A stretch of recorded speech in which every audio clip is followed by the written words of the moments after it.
Review of studies. This includes Sheriff, Baddeley, Raine, Watson, Raynor, and Rosenhan, and you have to be able to apply them to all the issues and debates. This video should be used alongside your other revision. Even though it is a brief overview of the key studies being applied to the issues and debates, it should be used alongside your other revision or the other videos that I have up right now. I can understand at the time of releasing this video, I don't have the other videos up, however, I'm hoping to have them up in the future. Applying key studies to each of the issues and debates. Ethics. Now, Sheriff had a benefit. He proved that conflict can lead to prejudice. The parents gave consent, however, they were told that the study was about leadership and the boys were at harm to one another. So therefore, there was no informed consent, there was presumptive consent. Parents gave consent, however, they did not know what the study was about. The boys themselves had no right to withdraw, and therefore they weren't protected from harm. And they were harmed, they harmed one another, and the study caused a reasonable amount of distress to vulnerable participants as these were teenage boys.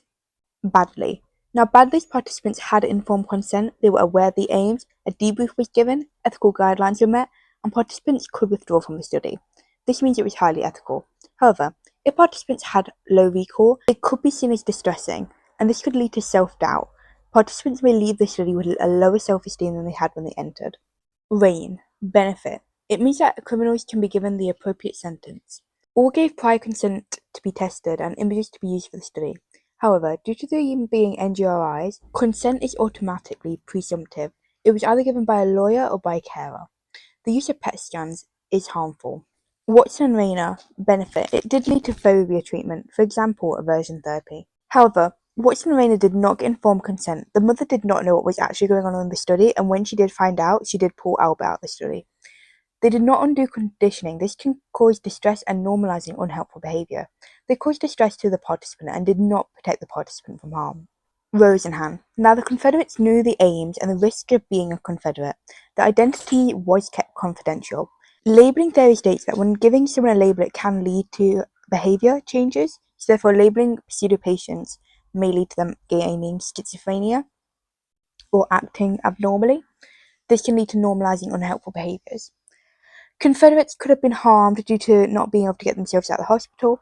Participants did not have informed consent, and harm was caused to both the participants and society. Change over time. Sheriff used observation, which is a less developed method and is seen as less scientific. Unethical deceptions about what was going on at the camp. Ethical considerations have changed since his study in 1954. Baddeley. The working memory model helped move research forward during a time where there was little proved evidence for the long-term memory and short-term memory. Their study was the most up-to-date for their time, and the episodic buffer was added in the 2000s. PET scans support the working memory model. This shows a change in knowledge since the study. Raine. Now, Raine used PET scans. These were more developed than previous technology, meaning you could actually study live brain activity before post-mortems were used. Watson and Raynor. Learning theories have contributed to psychological knowledge for more than a century. Behaviorism was dominated in the 20th century, but was overshadowed by cognitive psychology in the 1950s. Rosenhan. Rosenhan is relevant to society even today. The DSM was published in 1952 as a way to categorize mental health based on symptoms. Over the past 60 years, 4 other versions have been published, including the DSM-5, now being published in 2022. Newer versions take into account cultural differences and highlights the dangers of labeling due to Rosenhan's research. Culture and gender. Sheriff used 22 11 to 12-year-old middle-class males from the USA who were well-adjusted. This cannot be generalized to females. However, he did screen participants to make sure they're well-adjusted, they had no anger issues, etc. However, this is still androcentric research and cannot be generalized to other cultures as well, due to it only being done in the USA. Baddeley had a roughly equal amount of females and males.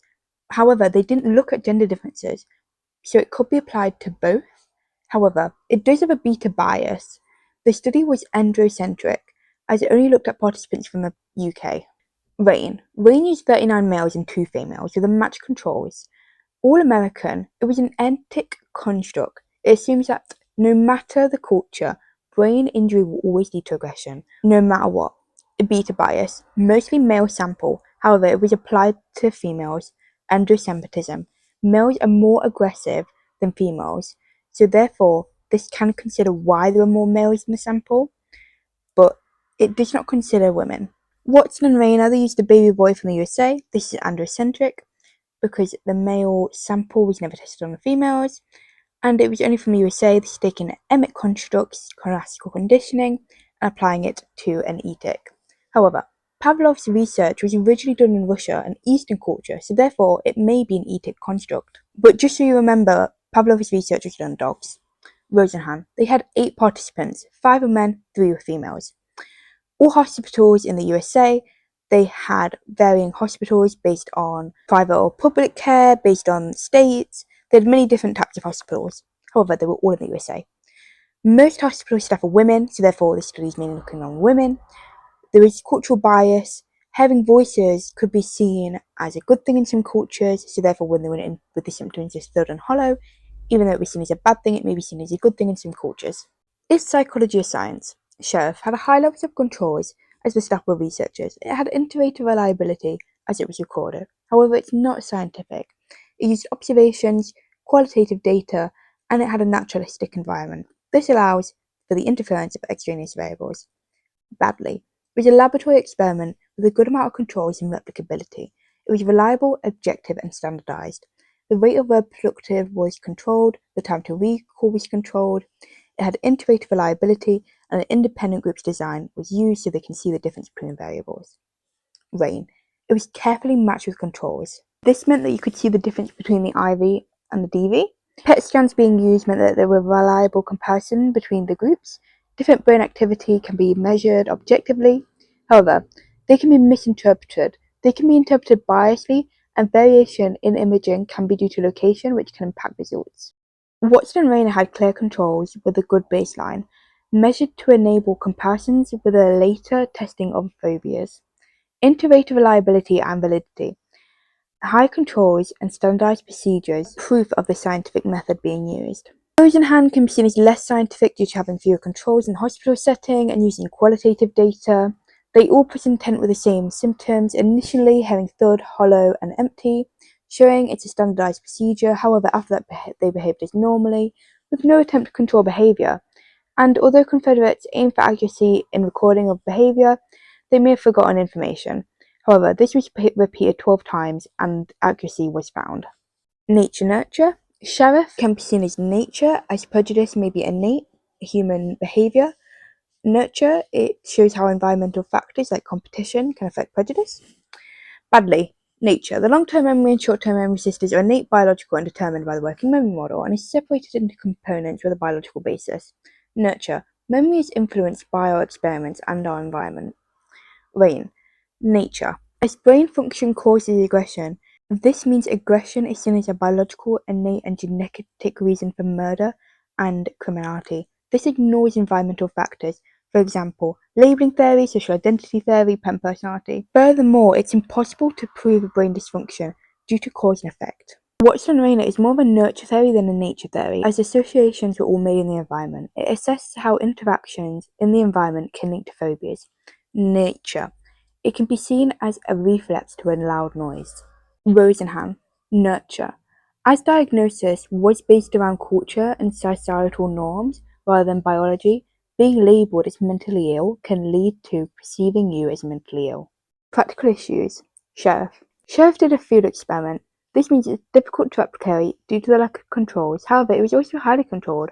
The staff were researchers, but the boys did see the cameras, making it unreliable. Baddeley.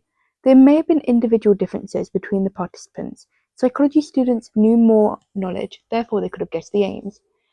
They were controlled variables, for example, word of presentation, time to recall, and therefore they could see the interaction between the variables. Raine. He used a matched pairs design to examine the effect between the IV and DV, but this cannot be exact. The subject pool of NGRIs were matched on age, gender, and ethnicity. There was no pilot study done. Watson and Raine. They wanted little Albert to be deconditioned, but were unable to do so as he was taken away. They used a convenient sample as they knew the mother and the baby. They controlled different places and the stimuli. Rosenhan. They all gave a standardized list of symptoms. There may have been some differences between the individuals' behaviors due to them being nervous. This can be a sign of schizophrenia. Reductionism. Sheriff reduced prejudice down to just competition. It ignores other theories, for example, social identity theory, personality, and culture. Baddeley lacks mundane realism. Individual differences could affect the study. It has low ecological validity, so it doesn't represent real life, meaning it's not holistic. Eternal validity supports the interaction between long-term memory and short-term memory. However, it does ignore environmental factors. Raine ignores environmental factors in violent behavior, reducing it down to brain function. It takes away blame from the individual, it takes away the responsibility, and it justifies criminal actions. This makes it deterministic. Watson and Raine lacks ecological validity as it's a laboratory experiment. It ignores other factors such as social learning theory and optical conditioning and labeling. It makes human behavior less complicated and it ignores biological factors. Rosenhan. Patient symptoms are reduced to voices in the head and writing behavior. This takes away from the actual suffering of schizophrenic patients. Using the DSM is reductionist as it's a list of checking symptoms. However, judging symptoms by behavior is holistic as it considers different aspects of behavior. Socially sensitive. Sheriff.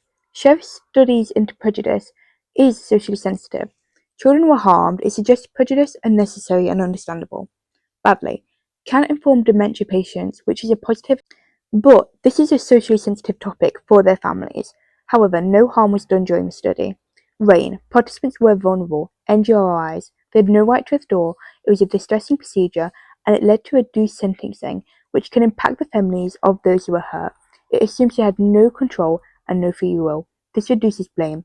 However, it can lead to better treatment of offenders. As well as this, it can lead to treatments for offending, and it can lead to screening for offending. This reduces stigma.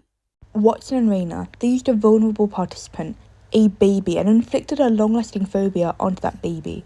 Conclusions that all behaviour can be conditioned, removed self-control, and is deemed socially sensitive. It blames upbringing for psychological issues.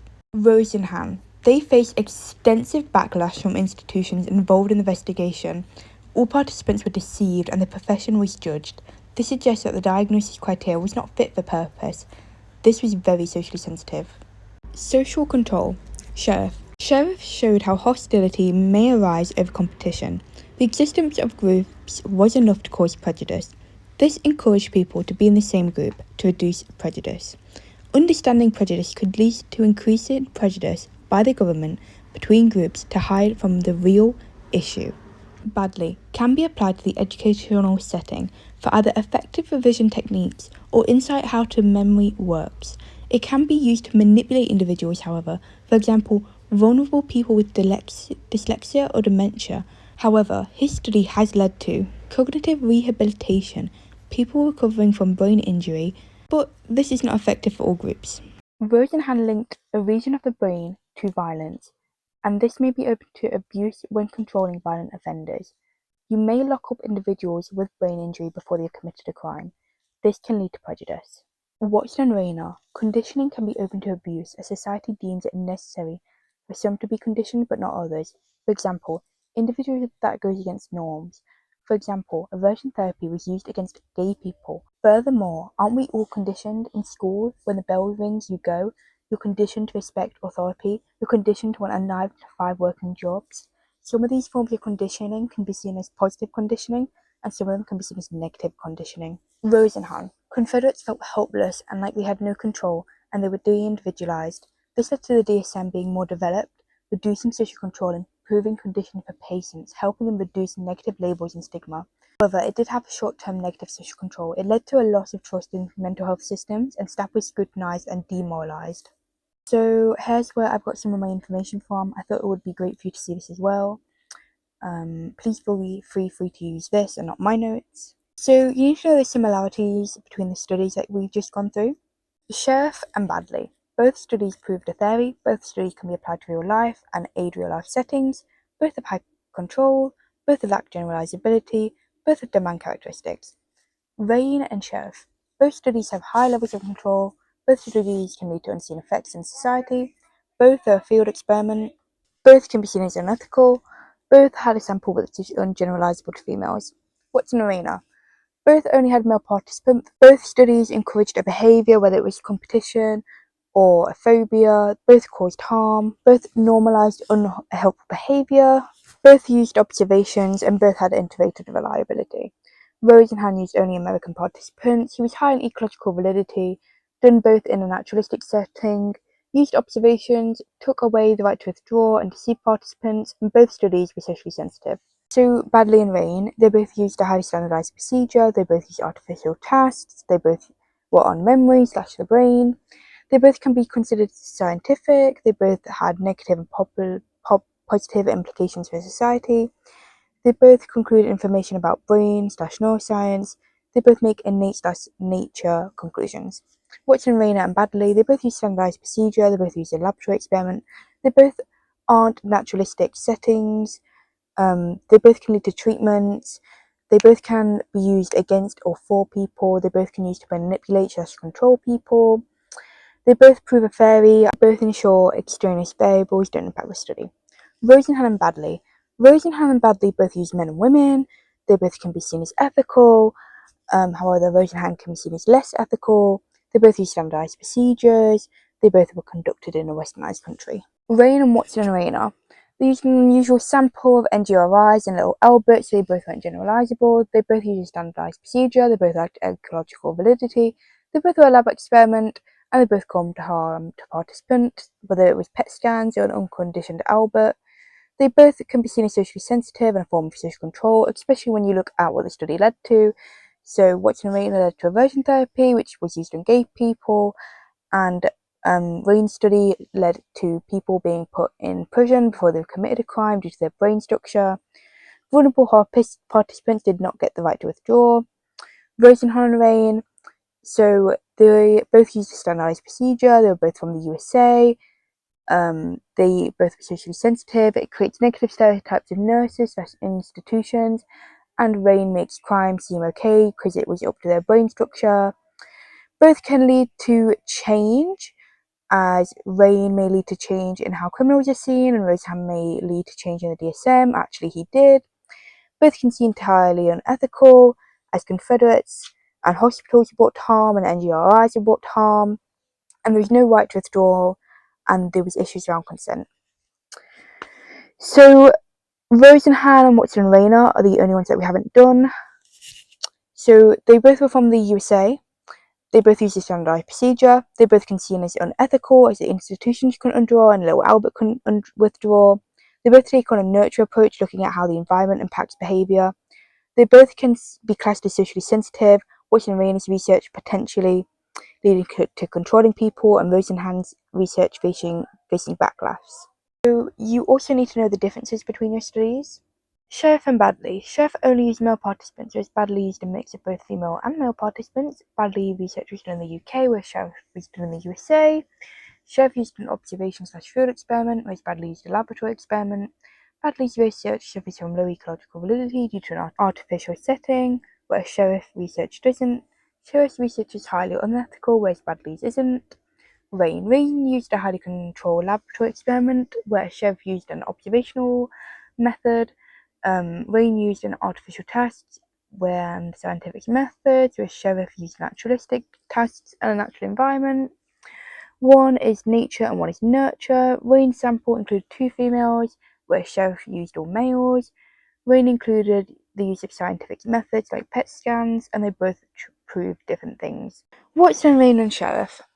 Sheriff used a naturalistic setting rather than a lab. Watson and Raine can be seen as more standardised than Sheriff's. Watson and Raine led to treatments, whereas Sheriff's doesn't. Sheriff tried to account for individual differences by having a large sample who were well adjusted, whereas Watson and Raine only had 1 participant. Rosenhan and Sheriff. Rosenhan used both females and male participants, Sheriff only used boys. Rosenhan can be seen as more standardised, however there's also an argument for how unstandardised Sheriff is. Integrated reliability. Sheriff was recorded, Rosenhan was written down, so they use different methods. I don't repeat myself again and again and again. Baddeley's from the UK, all the other research is from the US, so it differs in that way. However, it's still westernised, but it is different countries. Baddeley and Raine. So even though they both did something biological, even though they both did something with the brain, they both did 2 different things. One was cognitive and one biological. They both used different methods. They used PET scans and word lists. What's more accurate, what's more scientific, is it the word list, is it the PET scans, and independent group design versus matched pairs, what's better. You You can argue that. So Baddeley can be seen as more ethical than Raine, as Raine did harm their participants, and Raine is more socially sensitive. It can lead to negative effects. It can lead to social control. Watson and Raynor. Watson and Raynor caused harm to a baby, which was never undone. Baddeley's research is considered ethically sound. It followed guidelines. Watson used only male participants, whereas Baddeley used male and female participants. Memory versus behaviour, nature/nurture. Word list versus observations for scientific status. Watson can be seen as socially sensitive, whereas Baddeley cannot, as he didn't harm participants and he can lead to socially sensitive research. However, it's not as bad as Watson and Rainer's. Rosenhan. Rosenhan was done in the US, Baddeley was done in the UK. High ecological validity versus low. One was a naturalistic environment, one was a laboratory experiment. So they have a large sample of 12 hospitals versus a small sample size, where Baddeley used psychology students. Rosenhan is considered socially sensitive due to the backlash he received, whereas Baddeley isn't. A covert observation versus independent group design. A lab versus a observation. Nature/nurture.